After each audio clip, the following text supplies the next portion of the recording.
الأهلي بيفوز على المصري بنتيجة 4-2 في مباراة ممتعة بصراحة.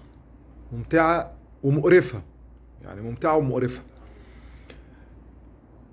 أهداف لإمام عاشور وطاهر محمد طاهر والنجم وسام أبو علي اللي خد النهاردة رجل مباراة عن استحقاق بصراحة، يعني النهاردة عن جدارة واستحقاق.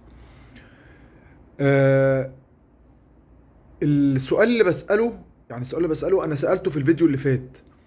لما يكون الجهاز الفني فيه عماد النحاس ومحمد يوسف ومحمد نجيب، يعني انا ما كنتش واخد بالي المره اللي فاتت من محمد نجيب موجود، والاخطاء اللي موجوده في الدفاع تبقى موجوده النهارده كمان.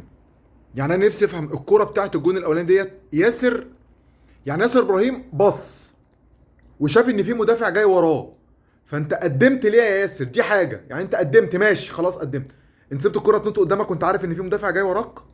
يعني انا نفسي افهم تفكير ياسر في اللحظه دي كان ايه، بجد نفسي افهم التفكير كان وصل لايه. بيعمل فينت ان هو هيهت على الكوره فالكوره هتعدي من المهاجم. يعني نفسي افهم التفكير اللي جه لياسر بصراحه. الجون التاني برضو كوره مرفوعه وبرضو قطع، مقطوع على الكوره قبلك يا ياسر. انا نفسي افهم ازاي وليه، يعني ازاي وليه لما يكون ثلاث مدافعين لعبوا في الاهلي، يعني ازاي مش عارفين يحفظوا اللعيبه ازاي تقف في الكرات اللي زي دي؟ يعني ازاي يا جماعه؟ ازاي كورتين هبل؟ يعني مش هجمه، مش كره ملعوبه، ده كورتين هبل سوري، اوفر مرفوع المدافع عداها، يعني عداها وما شافش وما مسكش المهاجم اللي جاي معاه. دي اول حاجه. التانيه اوفر مرفوع وما قطعتش معاه، يعني انت سبته، انت خليته يقول لك، قلت انت الحقها وخلاص. والشناوي بصراحه يعني الجونين مش عارف اقول ايه بصراحه، يعني مش عارف اقول ايه. لكن الكره اللي بعديهم الشناوي شالها بصراحه، اللي هي كان هيبقى 4-3، كان هيبقى شلل بقى، يعني هيبقى شلل. النقطه الثانيه، علي معلول مفنش المباراه اللي فاتت باداء 10 على 10، 10 على 10 ايه، باداء 100 على 10، باداء 100 على 10. النهارده ما ينزلش خالص، يعني النهارده ما ينزلش خالص. يعني ازاي؟ يعني نفسي افهم برضو يعني ايه اللي حصل النهارده عشان علي معلول ما يبداش او ما ينزلش. حاجه غريبه وعلامه استفهام. النقطه الثالثه، المفروض قفشه نازل علشان خاطر يستلم الكرة ويسلم لعب ويلعب مع الناس زي ما عمل في ماتش الحرس الماتش اللي فات. فكل كرة بتيجي المدافعين بيلعبوها لقدام او بيلعبوها ناحية اليمين، ناحية الشمال اسف، لامام، وامام عايز يدخل بيها ومش عاوز يباصي. حتى بعد ما دخل ضربة الجزاء. طب إيه الفكر برضو؟ ايه الدماغ؟ ايه الليله؟ امال هو كان نازل يعمل ايه؟ يعني هو كان نازل اصلا، قفشه نازل يعمل ايه في الملعب؟ يعني ما جالوش ثلاث كور من ساعه ما نزل، ربع ساعه ما جالوش ثلاث كور. طب ازاي يعني؟ هو الماتش اللي فات نزل ومسك الكوره وبقى بيحرك المهاجمين، انتوا النهارده الكوره تيجي للمدافع يقوم لاعبها للجناح؟ غير بقى النهارده ميس باص كتير جدا جدا جدا جدا جدا. ولكن ولكن يحسب لعماد النحاس ولاعيبه النادي الاهلي الثبات النهارده، وان هم ما استعجلوش بعد الهدف اللي دخل في الدقيقه الخامسه. دي بمنتهى الصراحه وبمنتهى الامانه. فرقه بتنافس وتتنتج جون في السريع كده في اول 5 دقايق. المشكله ان كان في قبلها نفس الهجمه وجت في العارضه من عند ربنا يعني، والمدافعين برضو ما استوعبوش، يعني المدافعين ما استوعبوش.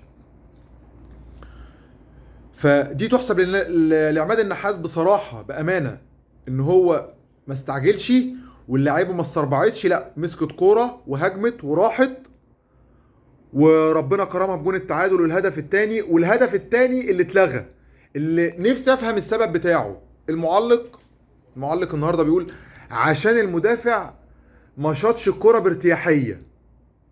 دي جديده واول مره اسمعها في القانون كله، وفي اول مره اسمعها ان الفار رجع. يعني انا قلت في الاول ممكن تكون الكوره وسام التحم وشاط رجل، شاط رجل المدافع المصري، نسيت اسمه والله العظيم اقسم بالله، اللي كان بيلعب في الاسماعيلي، باهر المحمدي. باهر المحمدي يعني انا قلت ان هو جايز يكون شاط رجله، لكن ما شاطش رجله، لان باهر بعديها كمل في الكوره لما راحت لاشرف بن شرقي وكان داخل معاه قبل ما يعرضها الناحيه التانيه. وسام ما لمسوش. ايه بقى التحليل الجديد؟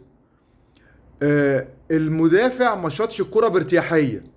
هو انا كمهاجم مفروض اقول للمدافع شوط الكرة براحتك؟ ده ايه التحليل ده؟ يعني ايه التحليل ده؟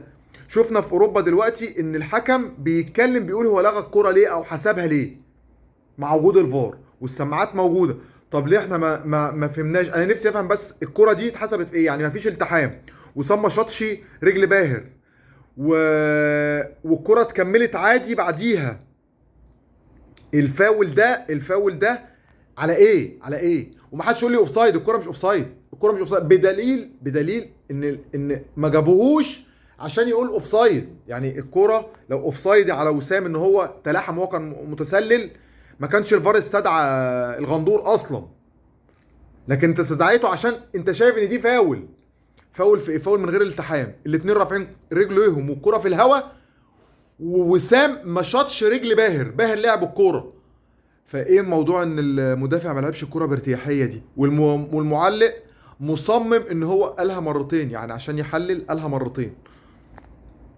جديده، يعني جديده. انا هسمع النهارده تحليل بتاع ما بقاش في فقره تحكيميه مع الاسف الشديد. هنحاول نشوفها، يعني اكيد مليون في المية في حد هيتكلم على الكرة دي، مليون في المية، لان انا مش فاهمها. الكرة لو اوفسايد ما كانش الفار استدعى الغندور، لكن الكرة مش اوفسايد، انت استدعيته عشان خاطر انت شايف ان في التحام. باهر المحمدي ما اتلمسش، وسام مش هو اللي لعب الكرة، باهر هو اللي لعبها، وصلت لبن شرقي. طيب ايه موضوع عدم الارتياحيه ده؟ هو انا المفروض كمهاجم زي ما انا قلت ان انا اسيب المدافع يلعب الكره بمزاجه؟ زي بالظبط المدافع المفروض ان هو يسيب المهاجم يشوط الكره بارتياحيه؟ كره غريبه، واحتسابها اوفسايد اغرب، او حسابها فاول اغرب. في النهايه الاهلي يتربع على قمه الدوري بفرق نقطتين عن بيراميدز، ومباراه اللي هي ماتشه بتاع بكره مع البنك الاهلي.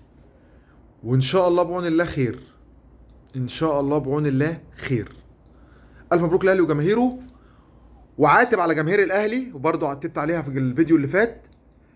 ماتش المصري دوت في وجود الجماهير والمستوى بتاع اللعيبه بتاعت الاهلي يخلص مستريح لو في جماهير موجوده في الملعب، تخلص مستريح خالص.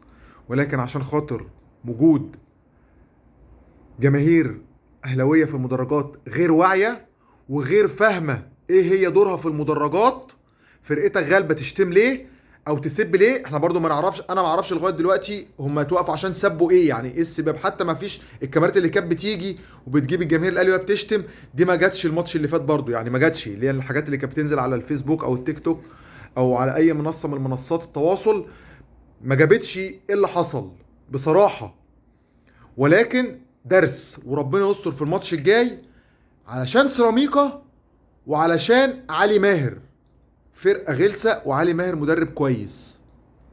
خير ان شاء الله، والف مبروك للاهلي وجماهيره. زي ما قلت تربع على قمة الدوري حتى لو مؤقت بفرق نقطتين عن بيراميدز، ومباراة لصالح بيراميدز. تصبحوا على خير يا اهلاويه.